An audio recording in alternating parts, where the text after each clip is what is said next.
Before we start, I want to thank you for tuning in. If you're enjoying this content and would like to stay up to date with new episodes, don't forget to subscribe on YouTube and turn the notifications button on. And if you'd like to support this content, then I would appreciate a review or comment if you're listening to this on a podcast platform. Enjoy. And which is something that we find to be more common amongst older generations. My parents would be comfortable seeing me sticking to one career path because that means safety, and that means professional success. That's the language they speak. But today, millennials and Gen Zs, today we speak a completely different language. We do not see ourselves sticking to one career path because we have different goals that we want to achieve in life. So there's this generational gap when it comes to risk-taking.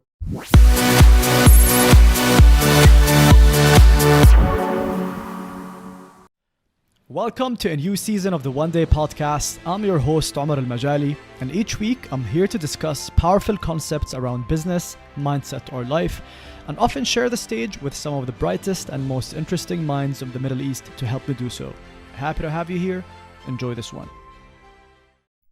Welcome everyone to another episode of the One Day Podcast. Today we're going to talk about a very, very important topic. I feel like it's definitely worth exploring.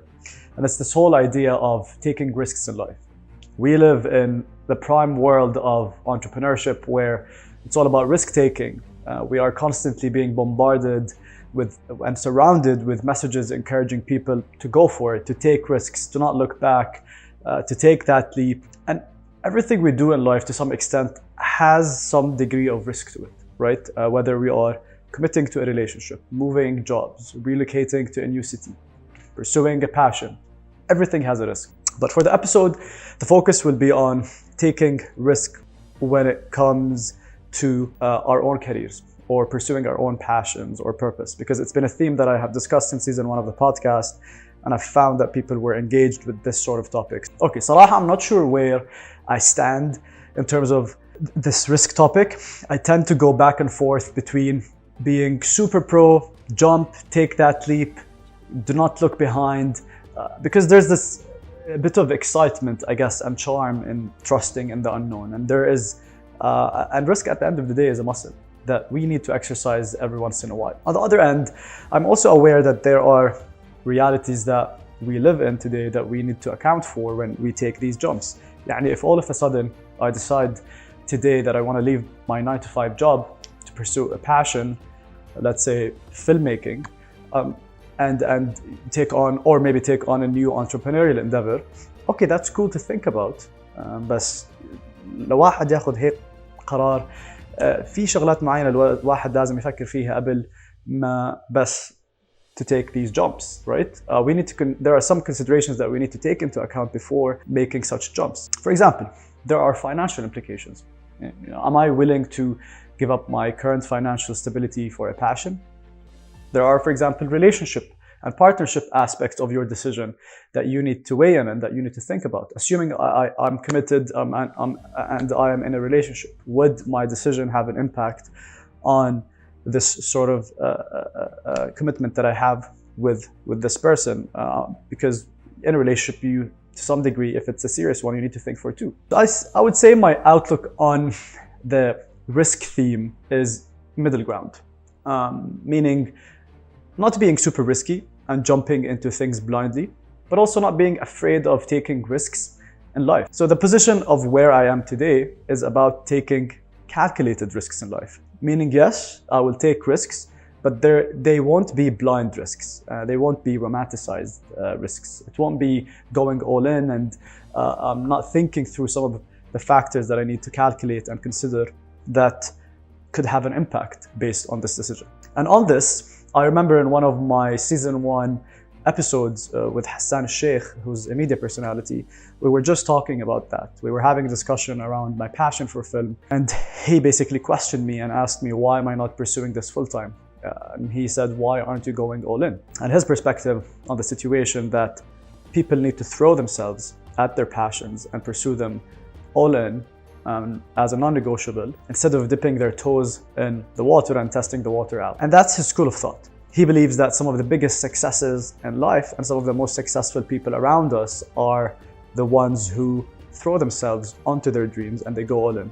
And there's definitely some truth to that. And I definitely believe in that. There's a part of me that does believe in this school of thought. My response to that discussion in that podcast episode was, and it's something that I still stand by today, is that I do find the business and the professional worlds today, they romanticize this theme.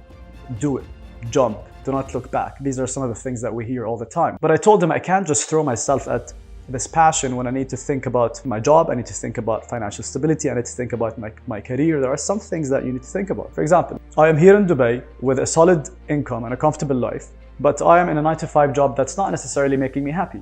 And to be honest, that's not a situation that I want to be in.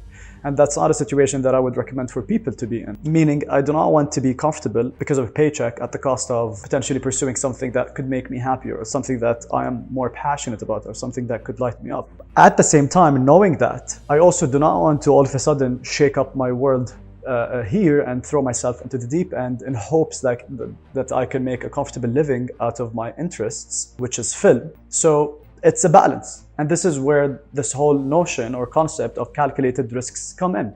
So what does calculated risk, taking a calculated risk mean? Let me give an example from a real life situation, my situation. Let's assume that I want to leave my current job and I want to pursue this passion for film. One scenario would be for me to just jump without thinking about the decision twice and not looking back. And another scenario would be for me to take a calculated risk. So when I talk about a calculated risk, I'm talking about planning towards that jump. That yes, there will be a jump at some point in the future, but it has to be planned. There are some things that I need to think about. So some other things, for example, that I need to consider. One, I need to assess my financial situation and make sure that when and if I take this jump, am I in a good financial position to sustain myself through my savings for a few months, assuming that I'm not going to resort to my parents for financial assistance. That's one thing that I need to consider. Two, I need to be realistic also about where I need to live to pursue this career.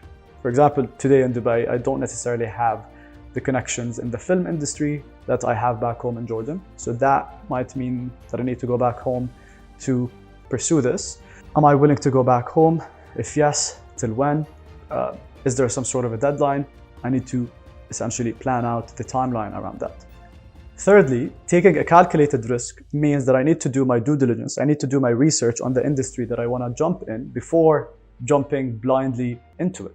For example, in the context of film and in the context of this example that we are talking about, I need to explore the different avenues within film, because filmmaking is a whole universe of things. You could do directing, you could do post-production, you could do production, you could be a producer, you could be an actor. There's a lot in it that you need to think about. So I'm not going to just wake up one day and decide, oh, wallah, I'm an artist now. There are some things and considerations that you need to think about. You need to do your own research and exploration to see where you want to play. And that's what I have been doing over the past few years. Yes, I have a day job, but on the side, I've been dabbling with this film industry world. I've been exploring different things, signing up to filmmaking workshops, theater classes, various film courses to just see where I find myself gravitating towards, so that when I make this jump, it would be an educated jump and it won't be just jumping for the sake of jumping.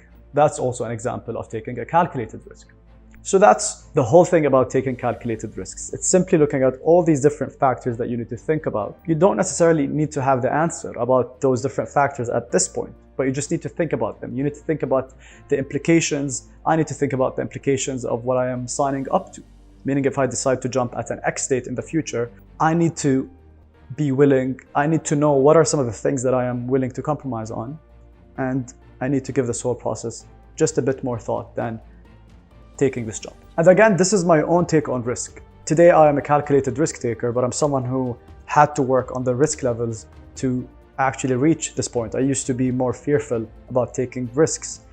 And I honestly believe that it doesn't harm going up that spectrum. If you're someone who feel like you're stuck in certain areas of your life and you would like to get out of your comfort zone, take a few risks, that does not harm. But it's just important for people to be conscious of where on that risk spectrum they fall, understand why do they fall there, and work on that.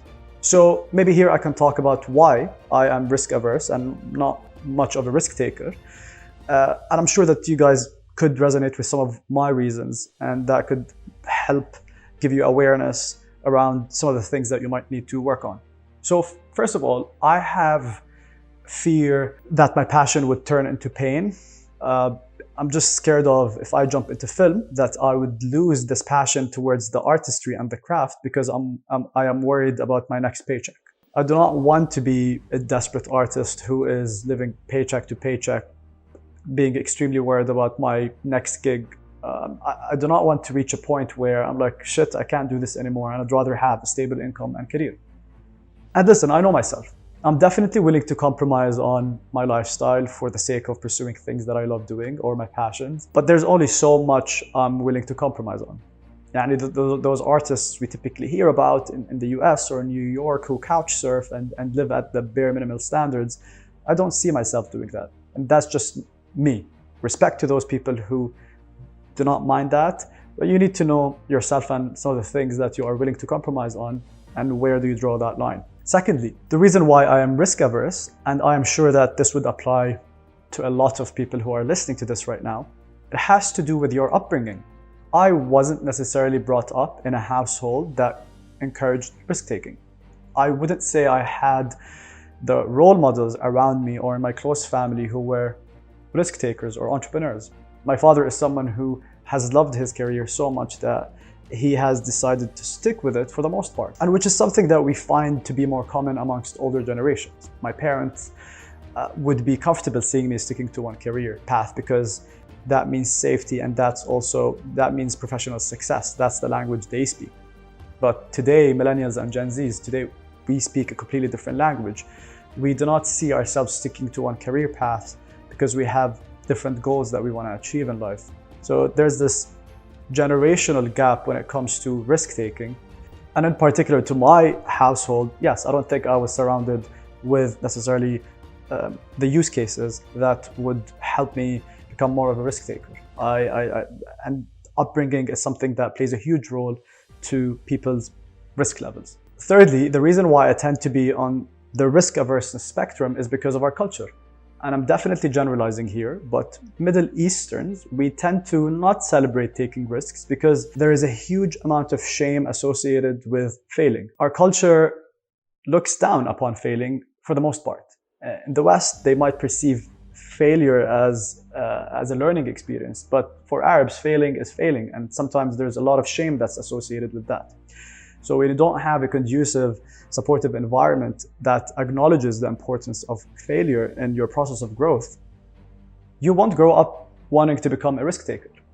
And this concept of entrepreneurship in the Arab world is a relatively new notion.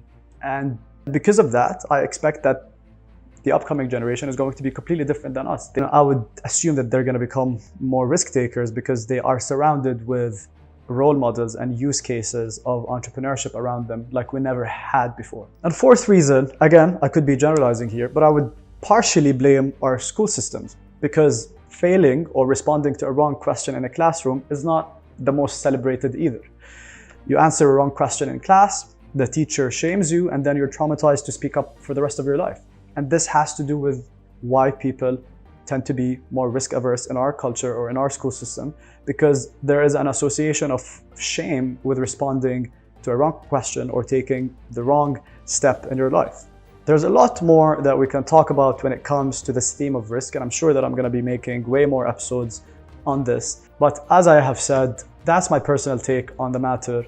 And to reiterate and conclude some of the points that I had mentioned, you don't have to be pressured to take massive risks in life, because this is the emerging theme in today's world of entrepreneurship and personal development, when you can take instead risks that are examined and risks that are studied. That's it. Especially if you're someone who's on the risk-averse spectrum of things and you don't feel like wanting to take this massive leap or massive risk in your life, you shouldn't. What you could do instead is take micro risks in your life, exercise that risk muscle, and make your way up that risk-taking spectrum if that's the path that you feel more comfortable towards. Yes, get out of your comfort zone, but it doesn't have to be something that is extremely out of your comfort zone. Hope you enjoyed this episode, and please do share with me your thoughts on this. I'm sure that different people have different schools of thought around this. I'm curious to hear your own, experience with risk and your own perspective on this. Leave a comment to any of my Instagram posts or YouTube's full episode. And do not forget to like, subscribe, comment. This stuff really helps. And see you on the next episode. Hope you enjoyed this episode and that you were able to pick up a thing or two that could help you on your journey of growth. If you would like to hear more conversations like these, please do subscribe on YouTube or through your preferred podcast platform. You can also follow more content and get in touch with me on Instagram at oneday.thepodcast. Till next time.